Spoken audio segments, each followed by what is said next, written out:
What's up, ladies and gents, cats and dogs? Christmas42 here, and we are back with another episode of Katawa Shoujo. Last time we left off, we went on basically a scavenger hunt for Shizune and Misha to find supplies for their stand for the festival, and then we actually ended up running into Rin, which is the final girl character that we needed to find, basically, in the game. And now we have it. So we've met every single girl character now, and we're currently going to be helping Rin out with some type of mural or something like that. But yeah, so let's just jump right back into the game. Also, I just had lunch, PB&J, so the medicine is wearing off now, so I'm actually, like, feeling good, so I might actually record a couple more now that the dizziness and the draining of my soul is gone. So I might record a few more since I can do that now. So, yeah, let's see how far we can go with this today. Alright, so, the hallway is quiet and empty now with Shizune and Misha gone, so we too leave towards the stairwell at the other end. Every 10 or 15 or 20 steps, I have to change the can from one hand to the another because a thin handle... Oh, I hate that. Thin handle cuts into my palm. At least it keeps my arms from tiring too fast. I know that feeling all too well because my dad does construction and stuff like that, so I used to work with him before I got my actual job. And Jesus Christ, those paint cans are hand destroyers. They suck because they have like the thinnest metal on them and they hurt if you hold them in your hand for too long, especially if they're really heavy. It's just bad, painful. Personal experience. But yeah, so Rin just rolls on beside me with an uneven pace that I have trouble matching. Or maybe I'm walking weird because of the extra weight. It seems one of us is constantly walking too slow or too fast, and I can't figure out which. 2 flights of stairs below, trouble appears in the form of the head nurse and his fox-like grin. Ah, Mr. Nakai! What a happy coincidence. Tezuka too, of course. He nods courtesy to Rin, who does not acknowledge him back, then turns to me because obviously it's me who he had some business with. There's something I forgot to mention on Monday. I nod and wait passively because I can't even begin to guess what he forgot. The feeling of the handle delivering deeper into my skin doesn't make me feel enthusiastic about this interruption either. It's about your medications.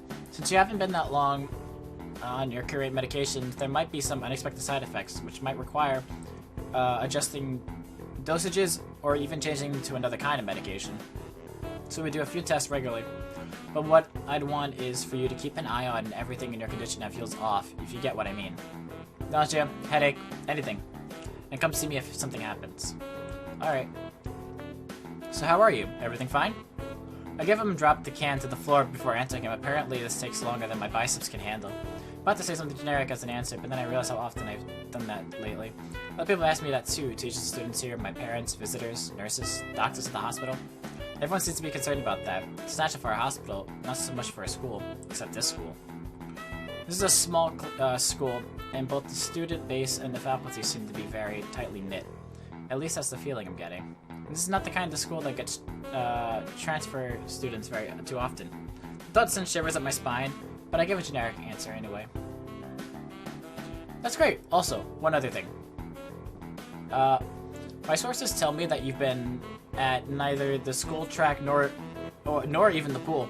So I'd like to know if you have taken up exercising, as I asked. Of course I haven't, but his way of inquiring gives me the feeling that I should have been running my ass off on the track since the very first day. You have people spying on me? Not as such, I just happen to know a few people. But that's not the issue here, so don't try to slip out of it.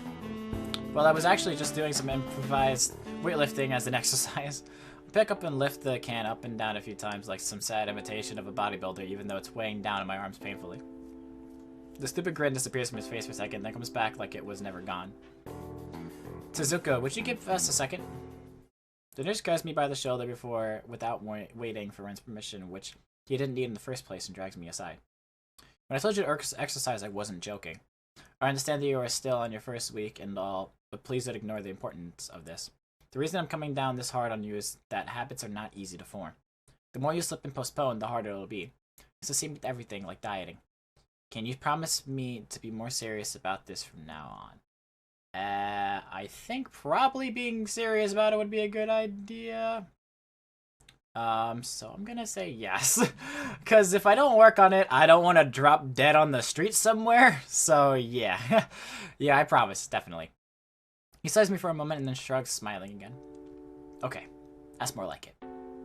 If you go to the school track tomorrow morning, you'll meet my spy, who probably has no qualms offering consolations to you if you want to jog a bit. Consolations? See you around.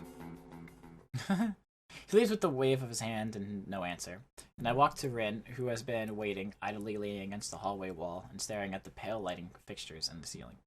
Even when I approach, she doesn't move her eyes off them. Are you getting medications for your heart thingy? Were you listening? Comes out more accusatory than I intended, accidentally lashing out on her. But even so, I don't really want to start talking about it. I just met her. I don't know her. It's not her business. The nurse seems to be happily ignorant about confidentiality, too, talking about that kind of thing in public. But it's not Rin's fault, is it? I look up at her, suddenly feeling a bit guilty, but Rin is just staring past my shoulder quizzically, her head tilted like a bird's. I don't know why this is so hard for me. It feels like there is some inexplicable lock that prevents me from being more upfront about this. Yeah, they're from my heart. Will they make you better? No, not really. They just make me a little less worse. Rin keeps looking at me for a while longer, and she neither says anything further nor displays any kind of emotion I could concern. I'm thankful that she doesn't. I think I'm still not quite used to all this. At the hospital it was easy, but I still haven't sorted my feelings about having to live a normal life with this disability. We leave the main building, and Rin leads us onward towards the dorm. We stop at the small patch of greenery in front of the dorm building. The dorm is built on a slightly elevated ground, with the wall and a few trees that everyone has to circle around every time they come or go. It's probably the only inconvenient design in the school. The entire wall, made of the same kind of bricks as the building itself, has been covered with some sort of a painting. Most of it, you see like little thing, if you look at of in the first sentence, you see like that little like weird looking face. It made me laugh when I looked at it. Most of it is still mere sketches. Quick lines drawn with black and white against the gray plastering that covers almost the entire length of the wall, but some places look a bit more finished. There are human faces and legs and hands. I can't quite say what the painting as a whole might portray. Stacks of what seem to be paint cans can arrange in piles on the ground, beside the wall. See, the left side is hardly off the ground yet. It's because I couldn't get in the mood yesterday, so I gave up and went to meditate instead. Then it was suddenly morning. I have to work on it, but the guys from art class are helping with the negative spaces and base surfaces whenever, which is a problem. It's easier to paint big areas if there are a lot of people with hands. The reach is better, and it's faster, too. She goes on a tangent of a tangent, waving a little with her arm, or whatever of it there actually is, to demonstrate even though I got the point already. The white cotton of her sleeve flaps around it. It makes me think it could look sadder than it does. Bleh. But it makes me feel out of place, like almost every tangible reminder of the student basis. Special properties has it in the past few days. This girl doesn't notice my dreary feelings, of course, or the fact that she lost me a while ago, and just keeps blabbering. So that's why I'm trying to figure out if there is something I need to figure out, and then figure that out before it's too late and all hope is lost. Why would the hope be lost? Because paint has to be painted, and then it has to dry, and then it has to be painted over with another kind of paint. It takes time. She finally stops, apparently thinking she made some kind of a statement that makes sense. I think it's best to start from the top. So this is your project. You did this? Yes. Yes. All of it? Yes. Nice, but I stumbled with my words, suddenly feeling like I've walked straight into the minefield of political incorrectness. It's okay, you can say it. I probably won't get mad. I blushed really hard. I don't really know what would be the right thing to say, if any. It feels that I'm way more sensitive than Rin is, though. This is really awkward. Don't you want to ask? How do you paint without hands? See, I'm an easy person to talk to, right? With my feet. I almost guessed that already, but isn't that hard to do? You're good at guessing. Anyway, I don't think it is, but maybe I'm used to it by now. I can't get my mind around the fact that she could be an artist, but seeing how adept she was using her feet to eat, I figured painting might not be a problem either. Neither of us has anything more to add to the subject. The afternoon light works pretty well. I was afraid it would look too flat, but it's not like that after all. I think it's actually pretty interesting. I wanted to see what it looks like in dim light. Do you think it looks flat? Well, paintings tend to be flat. Not like that flat, you know, flat, like some people are. No substance, no meat, where there should be some. I know a few girls who, okay, I get it. but I couldn't really tell. I'm not that good with art. I can't name any artist or artistic terms. English is hard, so I don't really have anything to say. Ren shrugs her shoulders at that, saying, "Suit yourself," without saying it, and looks up at the sky as if trying to look for something up there. I didn't think I'd get any actual work done, but if you give me a hand with the paints, I could do a little before it's too dark. I wanted to get a halogen lamp like the ones they have at the sports track, but there aren't any. Rencher is quick to recruit my help, as was Shizune. It really makes me feel that the festival is such a big project that every pair of hands is needed. Why not? I'm not really sure if I can be of any help, though. It's just mixing some paints. You could do that. Probably. Do you have motor control problems? Like, you know, those people who have some? Cerebral palsy? Maybe? What the hell is that? Not that I know. I don't even know what that is. I get it. Heart thingy has nothing to do with that. I actually have no clue what that is. Somebody let me know. That'd be cool. She gives me a sly look for no reason. No, it doesn't. Let's do it then. So she sits down. She sits on an empty wooden box and very naturally picks up a wide brush between the toes of her bare right foot. I open a few of the cans and pour some of the contents into shallow bowls for mixing. The thick paint flows lazily from the can to the bowl like syrup. I mix them, creating funny, hypnotic-looking swirls. Hypnotic-looking swirls that melt quickly into each other to form a new monotone hue. Rin sets to work, every now and then asking me for a hand with something or the other. Finding different brushes is easy enough, but the mixing the paint to be the exact tone this girl is apparently seeing in her head is a frustrating ordeal. She wants precision down to the last milliliter before she is satisfied, but her instructions are obscure at best. Add half a splash of green. I crouch down to pick up the can of bright green. The other green. This green. Carefully pour some of the other green paint into the mixing bowl.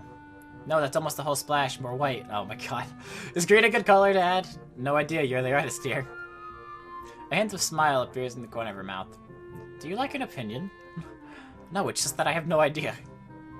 It's okay, because I just got an idea. Add more white. With this exclamation, I pour a minuscule amount of white into the bowl and mix it. It looks slightly whiter.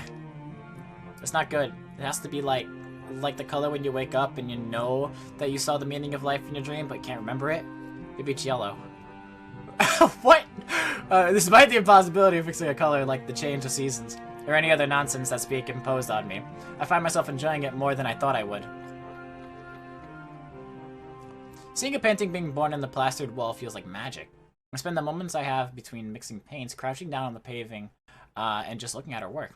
It feels slightly intrusive at first, like breaking some imaginary intimacy, but Rin doesn't seem to mind the least bit. Maybe it's just in my head. Her entire presence emits a completely different air as she patiently works the details, adding layers of paint on top of other layers of paint, steadily moving her foot across the wall to add new shapes. When I manage to produce a passable mixture of paint, the rare smile on her face is oddly rewarding. Apart from the few words when discussing paint mixtures, neither of us say a word for the longest of time. And even those short discussions soon evolve into a shorthand, both of us developing and using weird impromptu code words for various paints and hues. As if there was some need to conserve words in breath and sound. And a little dark. Oh yes, there's actually, oh that's cool. They actually like added that. I didn't remember that from back when I played this 3 years ago. I didn't realize they actually like changed the, that's cool. Alright, I'm actually kind of happy that's a thing. That they changed the background so it matches that she was actually painting it. We stay there late into the evening until it becomes too dark to paint properly. Oh, is that it? Oh, okay. I didn't know if we were gonna continue or something, I guess not. That's interesting. Alright, that's day 3? Right? Yeah, it's day 3. Oh, jeez. Definitely day 3. The sound of an alarm pulls me off out of a fitful slumber and into the unpleasant state of wakefulness. I linger under the blanket for a few minutes, gathering energy to rise up while making excuses as for why I already haven't. Honestly, I wouldn't mind staying here for all day. School is surprisingly exhausting after a long pause, and the culture shock still has not faded, I think. Still, despite getting an impression that skipping class is easy here, I don't think they are going to let me get away that easily. And the nurse is bound to keep breathing down my neck with the talk of exercising as well. So eventually I do rise up, swallow the morning medication, and put on my old soccer clothing. Thanks to my condition, I was exempt from taking part in gym classes at Yamaku, so I didn't get issued with the gym outfit. I'd order some to cover such a contingency, but wearing my old soccer clothes is kind of nostalgic. I can't use them for that anymore, so maybe they can get a new life this way, a bit like me. After all, if I'm going to start taking care of myself, I can't afford to slack around. I'll start from the basics. Basics which include keeping the rest of my body in shape along with what little I can do to strengthen my heart. Maybe then I can go back to something approaching a normal life, or at least something where I'm less likely to fall over dead at any moment, any minute. I'm surprised to discover that I'm not the only one present at the track. Bang, bang, bang, bang, bang. Not just that, but it's a face I've seen before. The prosthetic-legged girl who bowed me over in the hallway yesterday is running on the track, lithely, like a half-mechanical gazelle. What was her name again? It was a short one, but I can't remember. She seems to be running laps at a somewhat easy lope, her prosthetic legs clacking rhythmically on the hard track surface. I wonder what reason she has for running this early in the morning. Maybe it's something akin to me, and the nurse is oppressing the poor girl to jog, just like he is oppressing me. I certainly wouldn't be here if it weren't for my health, and it's prompting me to do so. And even with things being like they are, it's only because I wanted to get it out of the way early. The fact that I would be less likely to encounter someone would witness my pitiful attempts to get in shape was merely a happy accident. I'd leave, but it seems that my former assailant noticed me on her last lap. She winks at me cheerfully and jogs over. Good morning. Your name is Hisao, right? She grins, seemingly pleased that she'd remembered my name. You may not remember me. Emi, I knocked you over in the hall yesterday. How could I forget such a blunt introduction? Emi has the decency to look vaguely apologetic for a moment before giggling. Yeah, sorry about that again. Well, as long as you don't make a habit of it, I suppose it'll be fine. Great! I'm not sure she realized I was joking. So the spy consultant the nurse was talking about, is that actually you? That's right. Oh, I'm expecting someone from the nursing staff, to be honest. What, are you saying I don't look like I could be a spy? No, this is more like a relief. I was afraid you would have someone to watch my every move. Unless you were here to do exactly that. No, I'm here for my own reasons. The nurse just asked me if I had seen a messy-haired transfer student who looks like he's kinda lost around the track. What a description. So why are you down here? Emi strikes a dramatic pose. Training. For what? Track. Ah, I see, you're on the track team then. Emi nods enthusiastically. Yep, I'm one of the better runners too. And modest about it too. Hey, you should join up. It's good exercise, you know? I think that much activity is probably out of the question for me. Nah, I'm not even sure that I really like running all that much. Plus, I'm just not into organized sports, you know? That's true. I never even really got that much into soccer. I mean, I'd run around with my friends and all, but that was really the only reason I ever played. Where are the burps? Coffee. Sneak attack. It wasn't for the glory to be found on the field, that's for sure. Emi seems to understand my meaning. I see. Not that into the whole organization thing. But now you're here, I guess we're going to run together, huh? What? Sure, I guess. Emi seems pleased. As my phone continues to go off. Stop. Go over there. Are you going to warm up? Real men don't warm up. Oh no, you always should warm up. Bad Hisao. She scolds me enthusiastically, but then smiles and leans closer. I hate warming up too. She laughs suddenly. Heck, and I don't even have to stretch my legs. As if to confirm her statement, she bounced up and down a couple of times, giving a passing impression of standing on a pair of springs. Her leg blades seem to be quite elastic. Let's go! Alright. I think we're going to end off here, guys, while we hear the clacking in the background. So if you guys enjoyed this episode of Katawa Shoujo, if you did, be sure to like button down below. So if you're not subscribed to the channel, subscribe as well. Very glad you guys are enjoying the series so far. And it's my pleasure to, you know, bring you guys this series. And join me on my adventure throughout this game once again. But yeah, thank you guys so much for watching. This is Christmas 42, and I will see you all in the next video.